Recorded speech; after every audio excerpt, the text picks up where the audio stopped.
जय गुरु जी। शिव महापुराण श्री रुद्र संहिता दूसरा अध्याय। नारद जी की काम वासना। सूत जी बोले, हे ऋषियों, एक समय की बात है, ब्रह्मा पुत्र नारद जी हिमालय पर्वत की एक गुफा में बहुत दिनों तक तपस्या कर रहे थे। उन्होंने दृढ़ता पूर्वक समाधि लगाई थी और तप करने लगे थे। उनके उग्र तप का समाचार पाकर देवराज इंद्र कांप उठे। उन्होंने सोचा कि नारद मुनि मेरे स्वर्गलोक के राज्य को छीनना चाहते हैं। यह ख्याल आते ही इंद्र ने उनकी तपस्या में विघ्न डालने की कोशिश की। उन्होंने कामदेव को बुलाया और कहने लगे, हे कामदेव, तुम मेरे परम मित्र व हितैषी हो। नारद हिमाचल पर्वत की गुफा में बैठकर तपस्या कर रहा है। कहीं ऐसा ना हो कि वह वरदान में ब्रह्मा जी से मेरा स्वर्ग का राज्य ही मांग बैठे। अतः तुम वहां जाकर उसकी तपस्या को भंग कर दो।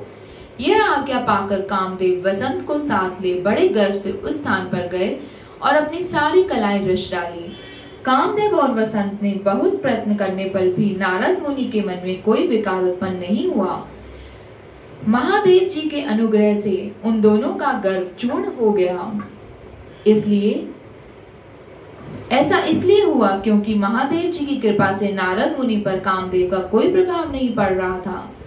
पहले उस आश्रम में भगवान शिव ने भी तपस्या की थी। उसी स्थान पर उन्होंने ऋषियों मुनियों की तपस्या का नाश करने वाले कामदेव को भस्म कर डाला था। कामदेव को भस्म देखकर उनकी पत्नी रति ने बिलखते हुए भगवान शंकर से उन्हें जीवित करने की प्रार्थना की तथा सभी देवता भी शिव जी से प्रार्थना करने लगे। तो भगवान महादेव जी ने कहा था कि कुछ समय पश्चात कामदेव स्वयं जीवित हो जाएंगे, किंतु इस स्थान पर और इसके आसपास जहां तक भस्म दिखाई देती है, वहां तक कि पृथ्वी पर कामदेव की माया और काम बाण का कोई प्रभाव नहीं पड़ेगा। इस प्रकार उस स्थान से कामदेव लज्जित होकर वापस लौट आया। देवराज इंद्र ने जब यह सुना कि नारद जी पर कामदेव का कोई प्रभाव नहीं पड़ा, तो उन्होंने नारद जी की खूब प्रशंसा की। भगवान शिव की माया के कारण वे भूल गए कि शिव जी के शाप के कारण ही उस स्थान पर कामदेव की माया नहीं चल पाई। नारद जी भगवान शिव की कृपा से बहुत समय तक तपस्या करते रहे। अपने तप को पूर्ण हुआ समझकर नारद जी उठे तो उन्हें कामदेव पर विजय प्राप्त करने का ध्यान आया। तब उन्हें मन ही मन इस बात का घमंड हुआ कि उन्होंने कामदेव पर विजय प्राप्त कर ली है। इस प्रकार अभिमान से उनका ज्ञान नष्ट हो गया।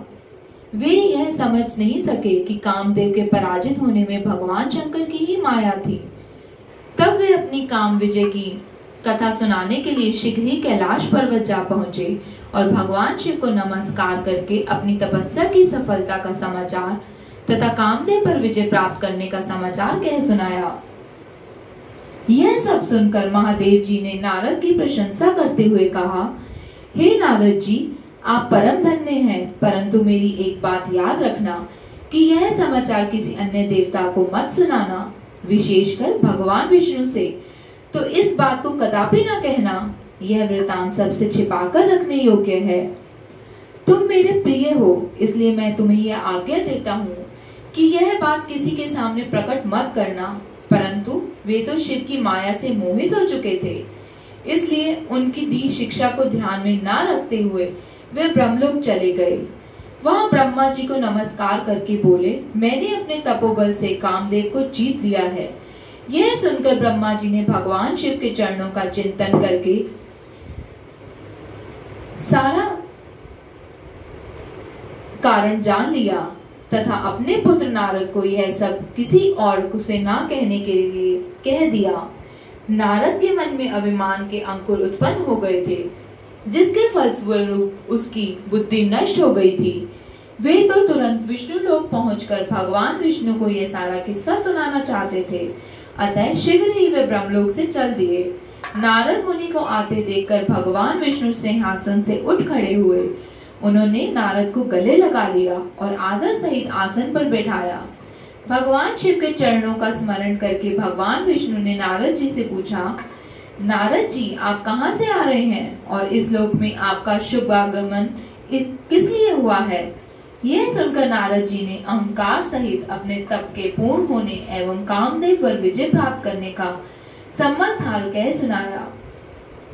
भगवान विष्णु काम के विजय के असली कारण को समझ चुके थे। वे नारद जी से बोले, हे नारद जी, आपकी कीर्ति एवं निर्मल बुद्धि धन्य है। काम, क्रोध एवं लोभ मोह उन मनुष्यों को पीड़ित करते हैं जो भक्तिहीन हैं। आप तो ज्ञान वैराग्य से युक्त एवं ब्रह्मचारी हैं। फिर भला ये काम आपका क्या बिगाड़ सकता था? देवऋषि नारद बोले, हे भगवान, यह सब आपकी कृपा का ही फल है। आपकी कृपा के आगे कामदेव की क्या सामर्थ्य है जो मेरा कुछ बिगाड़ सके? मैं तो सदा ही निर्भय हूँ। इतना कहकर नारद जी विष्णु भगवान को नमस्कार कर वहां से चल दिए। श्री रुद्र संहिता 2 अध्याय समाप्त। जय गुरु जी।